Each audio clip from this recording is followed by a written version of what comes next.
오늘 우리에게 주신 하나님의 말씀 보도록 하겠습니다. 오늘 우리에게 주신 하나님의 말씀은 마태복음 4장 12절로 17절까지 말씀입니다. 마태복음 4장 12절부터 17절까지 말씀입니다. 귀하신 하나님의 말씀 받들어서 읽도록 하겠습니다. 예수께서 요한이 잡혔음을 들으시고 갈릴리로 물러가셨다가 나사렛을 떠나 스불론과 납달리 지경 해변에 있는 가버나움에 가서 사시니 이는 선지자 이사야를 통하여 하신 말씀을 이루려 하심이라. 일러스되 스불론 땅과 납달리 땅과 요단강 저편 해변길과 이방의 갈릴리여, 흑암에 앉은 백성이 큰 빛을 보았고 사망의 땅과 그늘에 앉은 자들에게 빛이 비치었도다 하였느니라. 이때부터 예수께서 비로소 전파하여 이르시되 회개하라, 천국이 가까이 왔느니라 하시더라. 아멘. 이 말씀은 살아계신 하나님의 말씀입니다. 우리는 지난 2주 동안 예수님께서 마귀에게 시험을 받으신 사건을 함께 살펴봤습니다. 이제 오늘은 예수님께서 본격적으로 구원 사역을 시작하신 일을 다루고 있습니다. 말씀을 바로 보시면 예수께서 세례 요한의 소식을 듣게 됩니다. 네, 여기에서 12절의 번역이 오해하기가 좀 쉽게 되어 있는데요. 요한이 잡히자 예수님이 갈릴리로 물러가신 것이 아닙니다. 근데 우리 번역에는 요한이 잡혔음을 들으시고 갈릴리로 물러가셨다라고 이렇게 되어 있는데요. 잡혔음을 들으시고라는 번역은 잡혔었음을 들으시고라고 번역하는 게 맞습니다. 과거형이기 때문에요. 그러니까 요한이 잡힌 건 좀 더 과거의 일이고 그러한 소식을 이제 전폐 들으신 거예요. 그리고 나서 갈릴리로 물러가셨던 겁니다. 그리고 여기에서 이 잡혔음에 해당하는, 요한이 잡혔다라고 할 때 이 잡혔음에 해당하는 단어는 수동태입니다. 그리고 이거를 신적 수동태로 이해하면 요한이 잡힌 것은 하나님의 허락 아래에서 된 일임을 의미하는 겁니다. 그러니까 요한이 전혀 뜻하지 않고 잡힌 게 아니라 하나님의 뜻 안에서 이제 요한의 사역이 마무리되고 예수 그리스도의 사역이 시작되는 단계로 넘어가기 위한 그 과정으로 설명이 되는 겁니다. 그래서 요한의 사역으로 메시아의 길을 예비하는 것은 여기까지 마무리가 되는 거고, 메시아이신 예수님의 등장이 이어서 나오게 되는 것을 보여주는 겁니다. 요한은 선지자로서의 역할을 잘 감당했는데 마태복음에서는 그 내용들이 언급되진 않습니다. 뒷부분에서 가면 나오긴 하는데요. 이 앞부분에서 잡혔을 때는 그 얘기가 언급은 안 됩니다. 근데 어쨌든 요한이 선지자 역할을 너무 잘해서 감옥에 갇힌 겁니다. 요한은 헤롯 안디바를 비난했다가 감옥에 갇히게 되는데요. 헤롯 안디바는 성경에서 분봉왕 헤롯 또는 그냥 헤롯 왕이라고 불리는 인물입니다. 우리가 이전에 예수님이 어린 시절에 그 아이들을 죽였던 헤롯 대왕하고는 다른 인물이죠. 그 헤롯 대왕의 아들이에요. 아들 여러 명 중에 한 명입니다. 근데 이 헤롯 안디바, 분봉왕 헤롯은 자신의 아내하고 이혼한 후에 자기 형제 빌립의 아내이자 자신의 조카인 헤로디아와 결혼을 합니다. 그 세례 요한은 바로 그런 점을 비난했던 겁니다. 그리고 헤롯은 그를 잡아가지고 감옥에 가두게 되고 후에는 이 세례 요한을 죽이게 됩니다. 이런 과정 가운데 이 상황이 지금 이제 생략돼 있지만 뒷부분에서 다시 나오기 때문에 요한이 죽는 상황은 나중에 다시 또 살펴보도록 하겠습니다. 근데 이제 여기에서 세례 요한이 잡혔다라고 할 때 이 잡혔다라고 사용된 이 단어가 후에는 가룟 유다가 돈을 받고 예수님을 팔아 넘겼다라고 할 때 그 팔아 넘겼다라는 표현으로 또 사용됩니다. 이 표현이 마태복음 26장 15절, 16절 그리고 21절에 나오게 되는데요. 그러니까 같은 단어를 지금 이렇게 사용하고 있는 것은 의도적으로 마태가 이 요한의 고난과 죽음, 이것이 예수님의 고난과 죽음과 연결되어 있다, 그러니까 미리 보여주는 사건이다라는 것을 알려주는 겁니다. 세례 요한도 하나님의 뜻을 전하다가 죽은 거고, 의를 행하다가 죽은 겁니다. 그런 면에서는 분명히 예수님의 죽으심과 유사한 점들이 있는 거죠. 그런데 뭐 그렇다고 해서 세례 요한의 죽음으로 우리가 구원을 받는다라고 말할 수는 없습니다. 그런데 세례 요한의 죽음이 이제 예수님의 죽음을 미리 보여주는 하나의 사건 중에 하나로 우리가 이해할 수 있는 겁니다. 예수님은 요한의 소식을 듣고 갈릴리로 이제 물러가셨다라고 표현되어 있습니다. 그리고 마태는 이 사건을 선지자의 예언과 관련해가지고 설명하게 되는데요.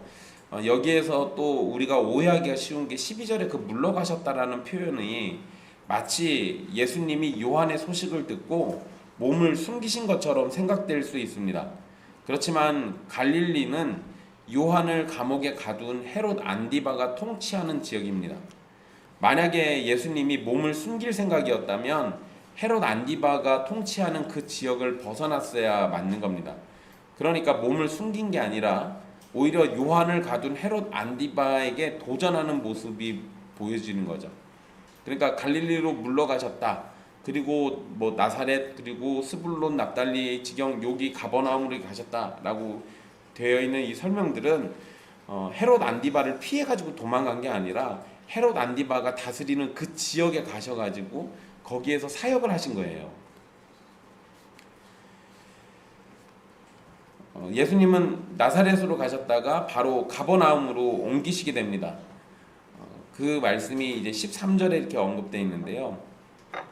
나사렛은 뭐 지난번에 설명드렸던 것처럼 이 예수님의 육신의 아버지 요셉과 마리아의 고향이죠. 그리고 예수님이 어렸을 때 나서 자란 그곳에서 자랐던 장소이기도 합니다. 그래서 원래대로 하면 베들레헴이 고향이긴 하지만 예수님은 이후로 나사렛 예수라고 이렇게 불리게 됩니다.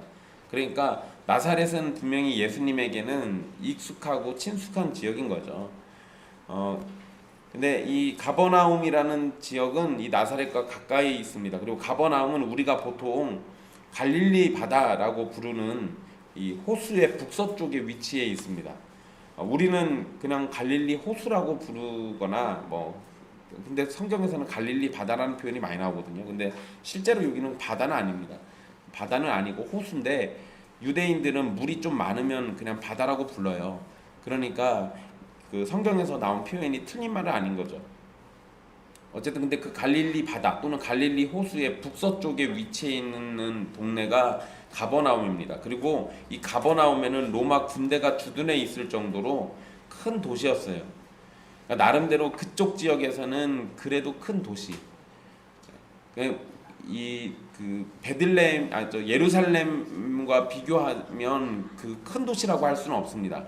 그렇지만 그 지역에서는 나름대로 큰 도시인 거죠.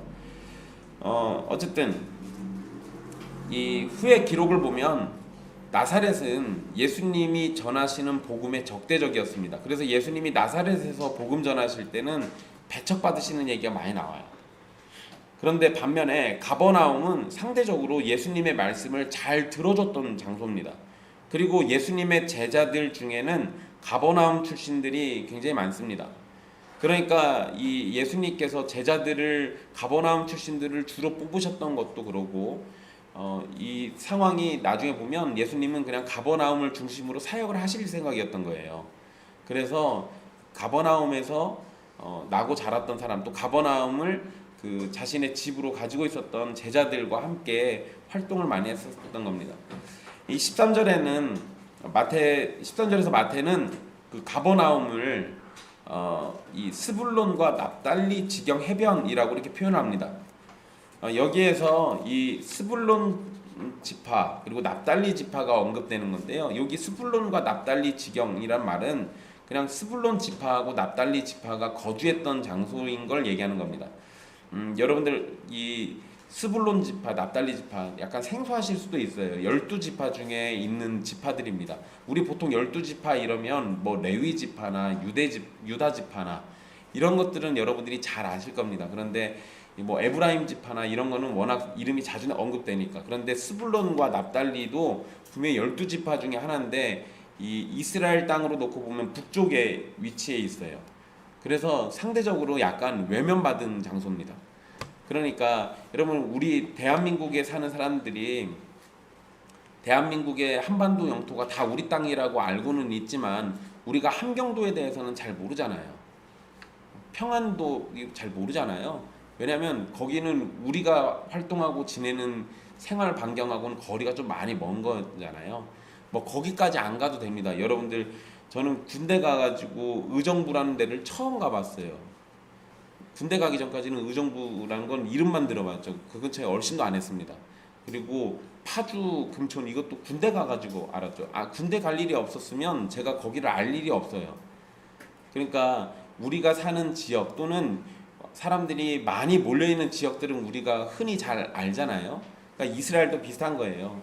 그런 면에서 우리가 성경에서 자주 언급되지 않았기 때문에 스불론과 납달리에 대해서는 잘 모를 수도 있는 겁니다. 그런데 어쨌든 이런 지파들이 지냈던 장소가 가버나움입니다. 이들이 그 여호수아를 통해 가지고 하나님께 배정받았던 땅이 이쪽 지역이에요. 그런데 이 스불론과 납달리를 굳이 여기다가 언급하는 이유가 있어요. 이게 뭐냐면 이 당시에는 이 스불론 지파 땅이다, 납달리 지파 땅이다 이런 얘기를 안 썼어요. 이 당시에는. 왜냐하면 지파의 개념이 무너졌기 때문에 그랬습니다. 그래서 어느 지파다 이런 얘기들은 별로 언급이 잘 안 돼요. 여러분, 성경에 신약 성경도 잘 보시면은요, 신약 성경에서 지파가 언급되는 사람들이 몇 안 돼요. 대표적인 인물로 하면 다윗의 후손이어야 하니까 요셉 같은 사람들은 언급이 되죠. 그런데 요셉 말고 여러분들이 지파가 언급된 사람들 아는 사람들이 아마 거의 없을 겁니다. 그나마 사도 바울은 본인이 베냐민 지파라고 떠들어가지고 우리가 좀 알아요. 그러니까 그런 경우들이 아니라면 신약 성경에서 지파가 언급되는 일은 별로 없어요. 그만큼 그 당시에는 이 지파에 대한 개념들이 별로 없었다라는 건데, 그런데 왜 그러면 여기에 스불론 땅, 납달리 땅을 왜 써놨냐는 거예요. 그게 이제 15절에 보면 마태가 말씀을 인용하면서 그 스불론과 납달리 땅을 언급하거든요. 그것과 연관되어 있는 겁니다. 그건 잠시 뒤에 설명해 드리고요. 어쨌든 계속해서 일단 설명해 드리면 이게 선지자의 예언하고 연관되어 있는 건데, 예수님이 이렇게 이동하신 일은 이미 예언된 일이다라는 것을 설명하기 위해서 지금 여기에다가 이걸 덧붙여 놨다는 거예요. 그러니까 15절에 가서 스불론 땅, 납달리 땅을 인용구를 다시 말할 거지만 그 전에 먼저 스불론과 납달리 지경 해변을 언급한 거는 지금 이렇게 예수님이 이동하신 이것이 이 예언의 말씀의 성취다, 이렇게 얘기해 주고 싶은 겁니다. 그리고 이거는 이 당시에 그 사람들의 오해가 좀 있었기 때문에 마태가 의도적으로 이 말씀에 좀 힘을 주고 있는 겁니다. 이 당시에 이 사람들의 오해가 뭐였냐면, 이 마태복음에서는 잘 안 나오는데요, 요한복음에서는 이게 반복해가지고 나오는 표현들이 있습니다. 특히 갈릴리에 대한 비난이 많이 나옵니다. 요한복음 1장 46절을 보시면은요, 여러분 한번 찾아보시겠어요? 요한복음 1장 46절입니다.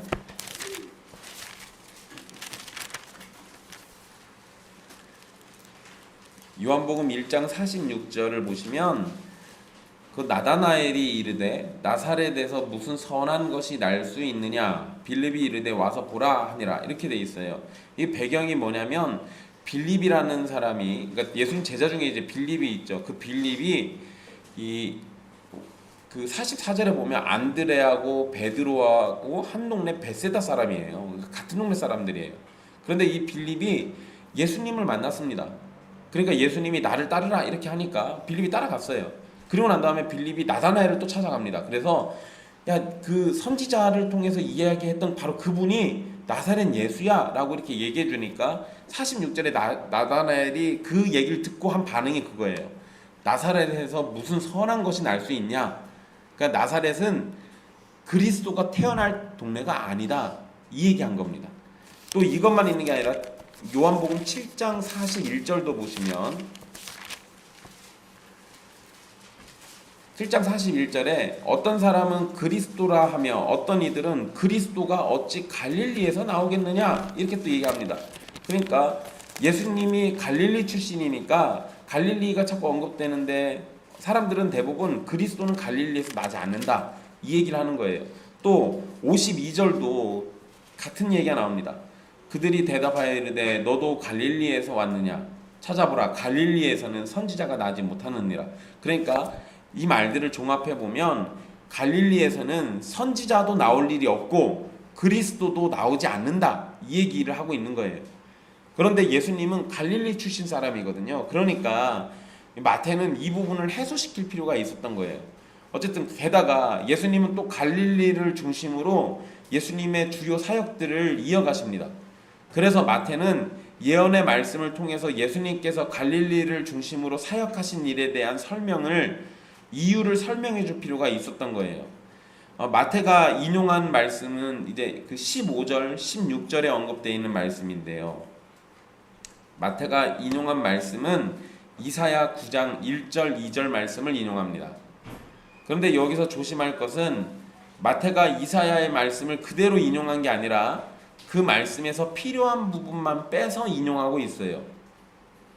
그래서 여러분들이 이사야 9장을 찾아서 보시면 여기 인용되어 있는 말씀하고는 약간의 차이가 있습니다. 그런데 이거는 마태가 성경을 의도적으로 왜곡하고 있는 게 아니라 의미를 왜곡하지 않는 수준에서 요약해서 사용하는 걸로 이해하시면 됩니다. 자, 이제 그러면 일단 이 마태가 이사야 말씀을 인용한 이 배경이 도대체 어떤 내용이냐, 이걸 좀 우리가 이해할 필요가 있는데요. 일단 이사야 9장의 앞뒤 문맥을 보시면 다가오는 심판에 대한 예언, 그리고 구원에 대한 약속이 기록되어 있습니다. 특히 미래의 구원에 대한 약속은 이사야 9장 6절 7절에 기록되어 있어요. 제가 읽어드릴게요. 한 아기가 우리에게 낳고 한 아들을 우리에게 주신 바 되었는데 그의 어깨에는 정사를 메었고 그의 이름은 기묘자라 모사라 전능하신 하나님이라 영존하시는 아버지라 평강의 왕이라 할 것임이라. 그 정사와 평강의 더함이 무궁하며 또 다윗의 왕자와 그의 나라에 군림하여 그 나라를 굳게 세우고 지금 이후로 영원히 정의와 공의로 그것을 보존하실 것이라. 만군의 여호와의 열심히 이를 이루시리라. 아멘. 여러분, 이 말씀은 이 메시아가 태어나는 거에 대한 예언이에요. 그러니까 메시아의 탄생 그리고 메시아의 구원과 연관되어 있는 말씀입니다. 한 아들이 태어났는데 그 아들이 바로 약속된 메시아예요. 그리고 그의 이름이 뭔지, 정체가 무엇인지, 어떤 일을 하실 것인지를 언급하고 있잖아요. 그런데 여러분, 이런 말씀과 관련되어 있는 그 내용이 이사야 9장에 기록되어 있는데 그 말씀의 첫 시작, 이사야 9장의 첫 시작이 스불론 땅과 납달리 땅이 멸시를 당했는데 후에는 영화롭게 되었다라는 말씀으로 시작합니다.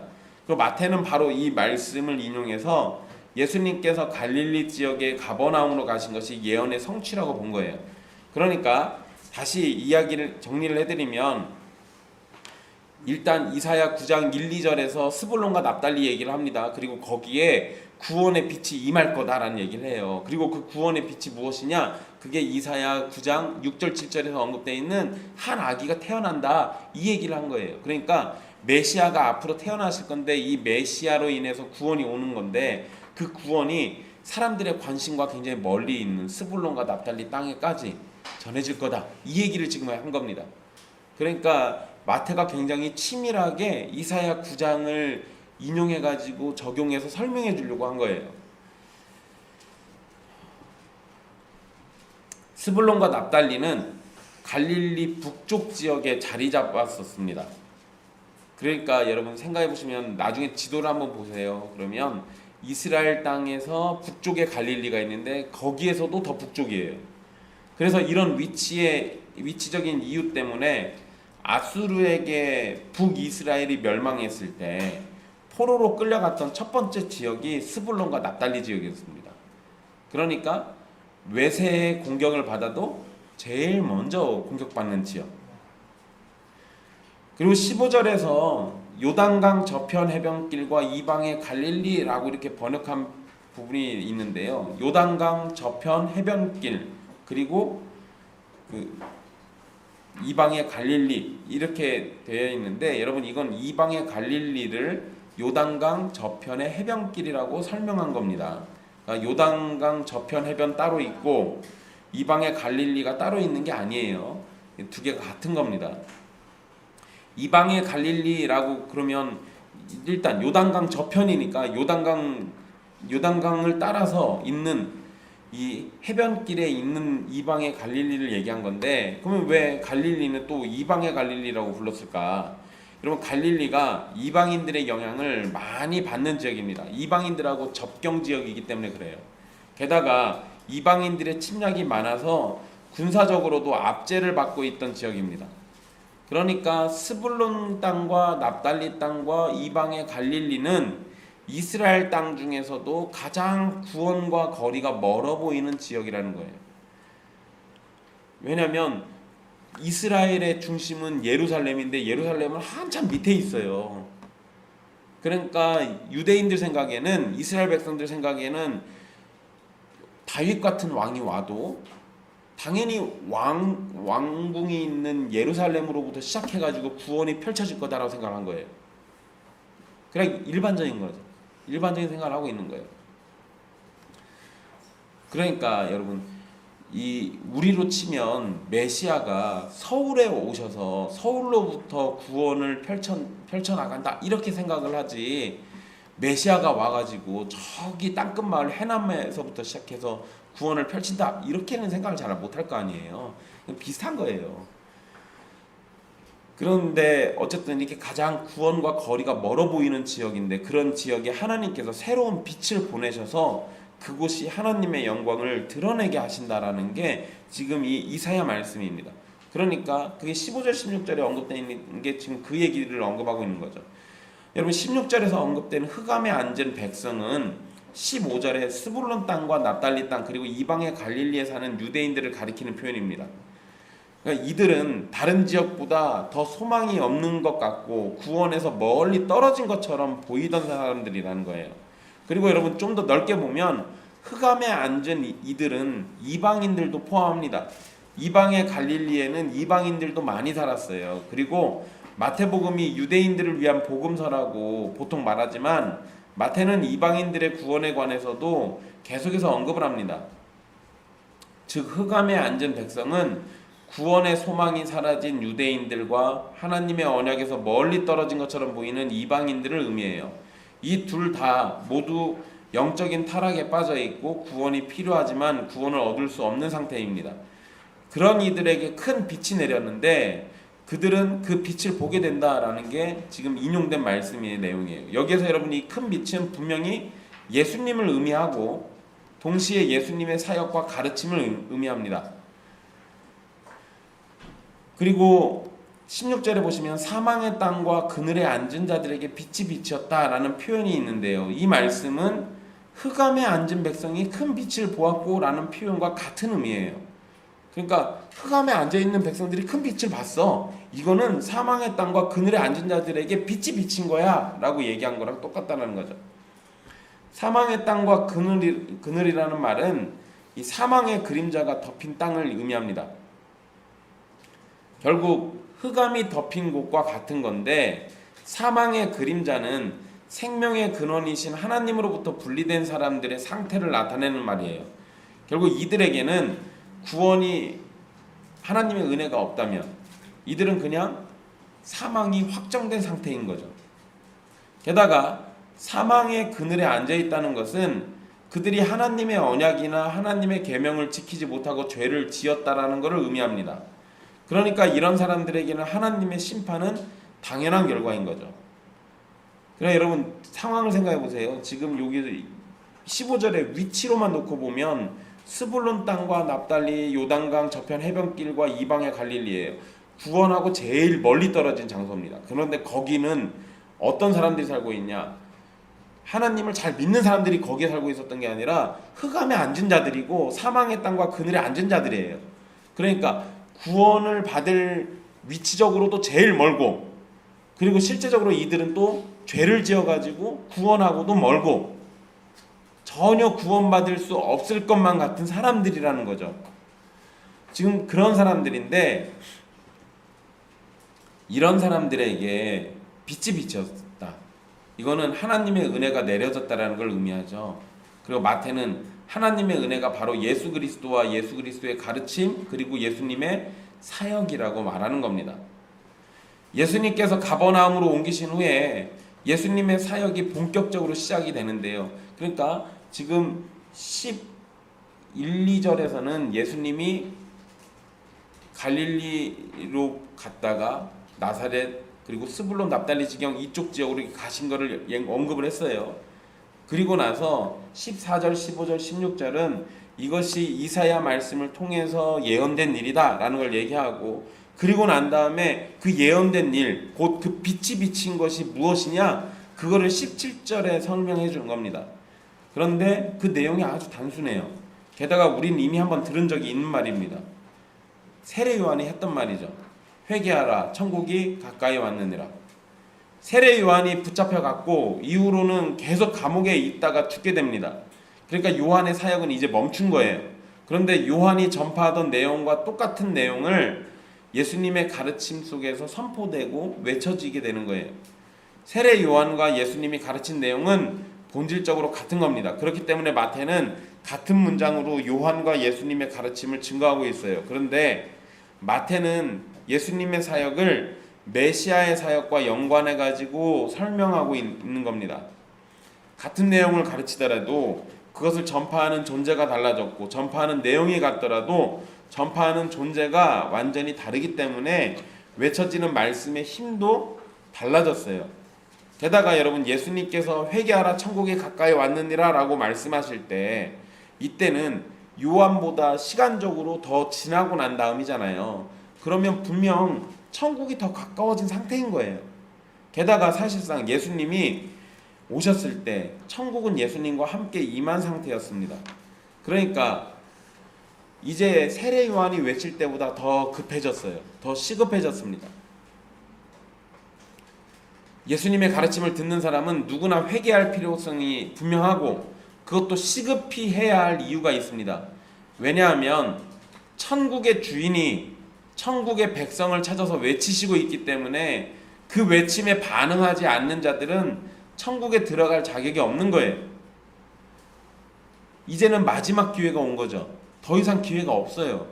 예수님이 직접 찾아 나섰는데 이때도 외면해버리면 구원하고는 거리가 먼 겁니다. 자, 이제 여러분 오늘 말씀을 정리해보면 세례 요한은 잡혔고 예수님은 갈릴리 지역으로 옮기셔서 사역을 시작했습니다. 분명 이것도 하나님께서 미리 정하신 일이고 선지자들을 통해서 예언하신 일입니다. 그러니까 예수님은 하나님 아버지의 뜻을 따라서 가버나움으로 옮기셨고 그곳에서 지내시면서 사역을 시작하셨는데 12절과 13절에 예수님의 행동을 의미하는, 행동을 나타내는 단어가 두 개가 나와요. 물러가셨다가 그리고 가서 사시니, 이 표현이 두 개 나옵니다. 근데 이 둘 다 능동태예요. 이게 뭔 소리냐면 물러가셔서 가버나움으로 가고 또 그곳에 사신 것은 예수님이 정하셔서 움직인 일이라는 거예요. 그런데 예수님이 하신 일은 결국 하나님 아버지의 뜻대로 된 일입니다. 그러니까 지금 여기 옮기신 게 억지로 옮겨진 게 아니에요. 억지로 옮겨져서 말씀이 성취됐다 이게 아니라 예수님이 원하셔가지고 옮겼는데 그게 말씀이 성취된 거예요.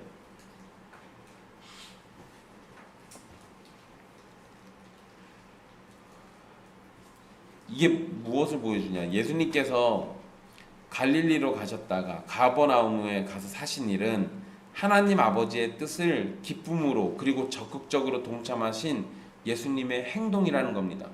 그리고 이 일은 이미 예언된 하나님의 뜻이기도 하죠. 그러니까 어쩌면 이럴 수도 있어요. 예수님은 이 예언의 말씀을 알고 있죠. 알고 있는데 알고 있어서 내가 억지로 하는 거하고 알고 있으면서 동시에 내가 기뻐서 하는 거하고 개념이 다르잖아요. 예수님은 억지로 하신 게 아니라 그 알고 있는 이 예언의 말씀들이 성취되는 것을 즐거워하신 거예요. 그리고 이 일을 통해서 자기 백성들을 구원하실 거니까 그래서 적극적으로 하신 일이 되는 거죠. 우리는 이 상황에서 모든 것을 하나님의 뜻대로 주관하고 다스리신다는 것을 고백하면서 동시에 그 뜻에 적극적으로 순종을 보이신 예수님의 완전한 순종의 삶을 볼 수 있습니다. 사실 여러분, 메시아로 오신 예수님이 사역을 한다면 사람들이 많이 모이고 언약의 중심지로 여겨지는 예루살렘에서 사역을 시작하는 것이 더 나을지도 모릅니다. 사람의 생각에는 이게 당연한 거죠. 당연한 거예요. 여러분, 전주의 인구가 60만인데 전주에서 복음 전하는 게 낫겠어요? 서울에서 복음 전하는 게 낫겠어요? 서울은 1000만이에요. 숫자적으로 치면은 여러분, 전주에서 한적하니 복음 전하는 것보다 서울 가서 하는 게 아무래도 더 효과적이겠죠. 사람의 생각에 효과를 따지고 보면 당연히 사람들이 더 많이 모이는 곳으로 가는 게 맞아요. 그런데 예수님은 사람의 생각에 더 나아 보이는 선택이 아니라 하나님의 뜻이 이루어지는 선택을 하고 계신 거예요. 지난주 말씀에 마귀의 유혹은 좀 더 쉽고 좀 더 유명하게 하는 길을 제시하는 거라고 말씀드렸는데, 예수님의 사역을 보면 그런 것을 의식하지 않고 오로지 하나님의 뜻과 계획에 순종하는 길만 따르고 있음을 보여줍니다.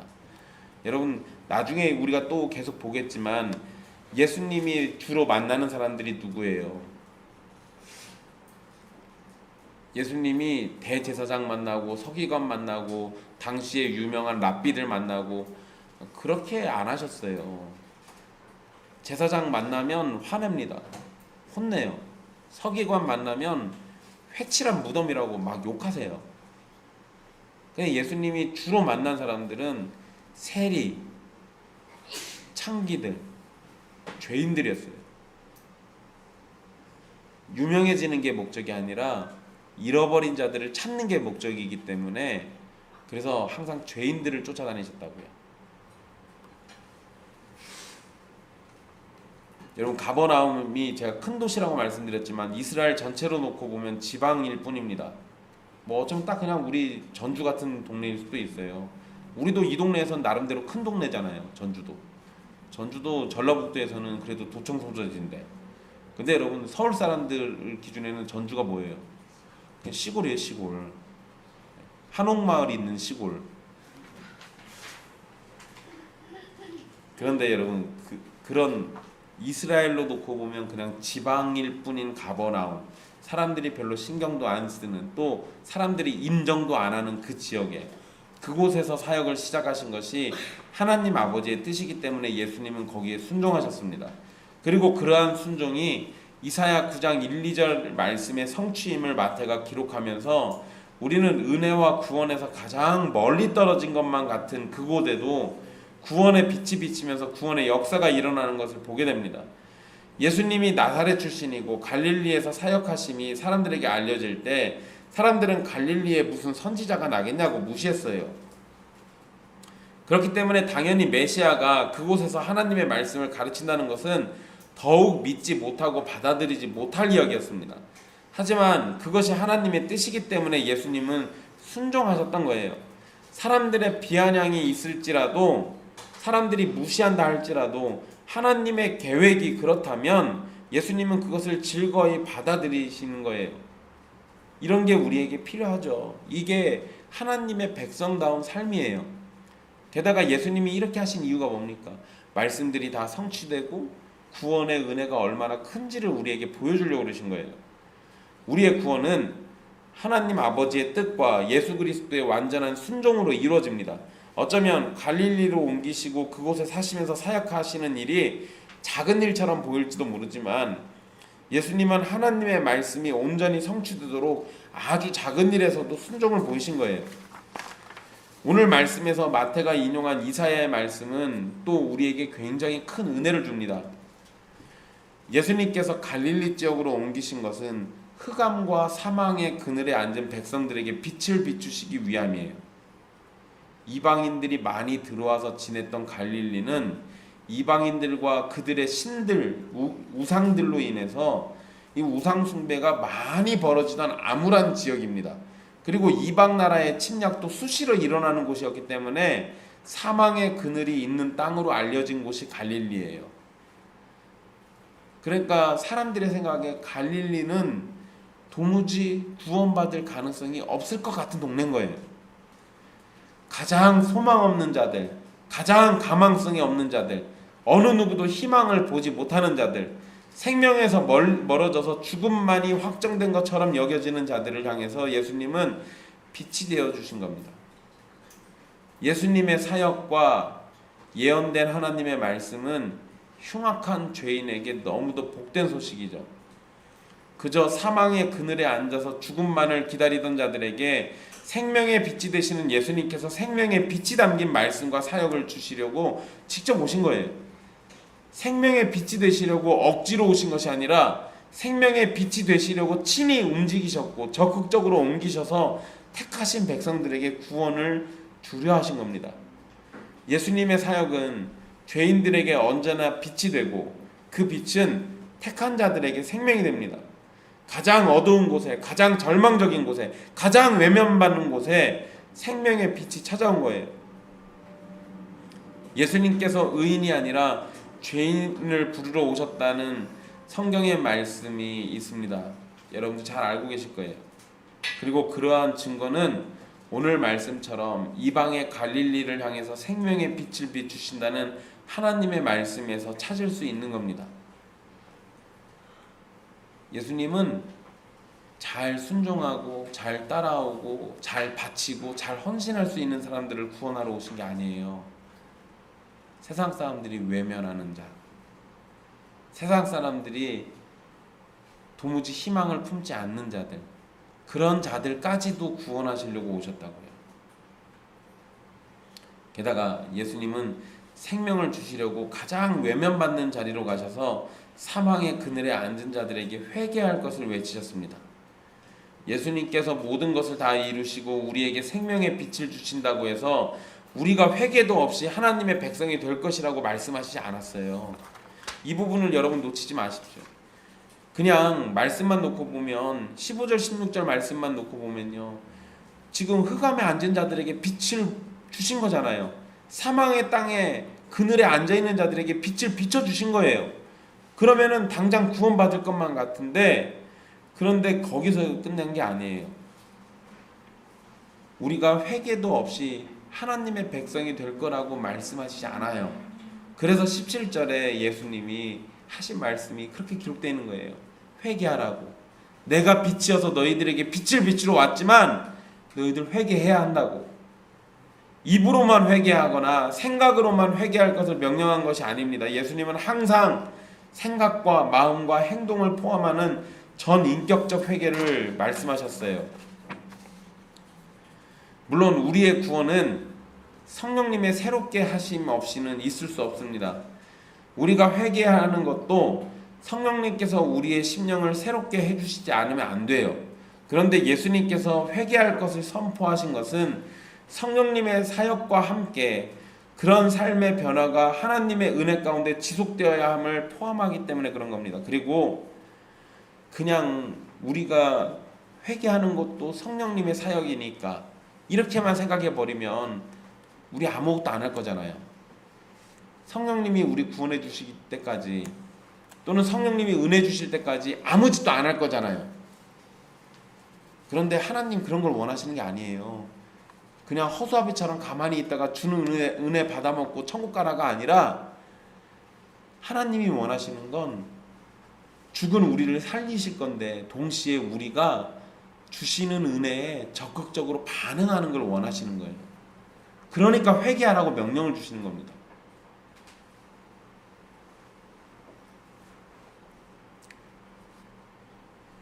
단 한 번의 회개로 끝나는 것이 아니라 죄로부터 하나님께로 완전히 돌아서는 것이 필요한 거고, 이러한 변화를 위해서 우리는 죽는 날까지 계속해서 회개의 자세로 살아가야 합니다. 이것의 시작은 성령님의 은혜로 시작되는 거고, 또한 성령의 은혜를 간구하는 자들에게 지속되는 겁니다. 참으로 택함을 받고 구원을 누리는 성도들은 육신의 생명이 다하는 날까지 성령님의 임재 가운데 회개의 삶을 살고 가까이 다가온 천국에 들어가기를 소망하게 됩니다. 이러한 가르침은 날마다 죄를 짓는 우리를 정죄하고 여전히 우리를 회개하게 만드시는 하나님의 강력한 은혜가 필요하다는 걸 깨닫도록 합니다. 예수님을 믿는 첫 순간에만 회개하라 천국이 가까이 왔느니라 라는 말씀이 필요한 게 아니라, 성도의 전 인생, 전 생애 가운데 회개하라 천국이 가까이 왔느니라 라는 말씀이 필요한 거예요. 사랑하는 형제 자매 여러분, 예수님은 우리를 구원하시려고 이 땅에 오셨습니다.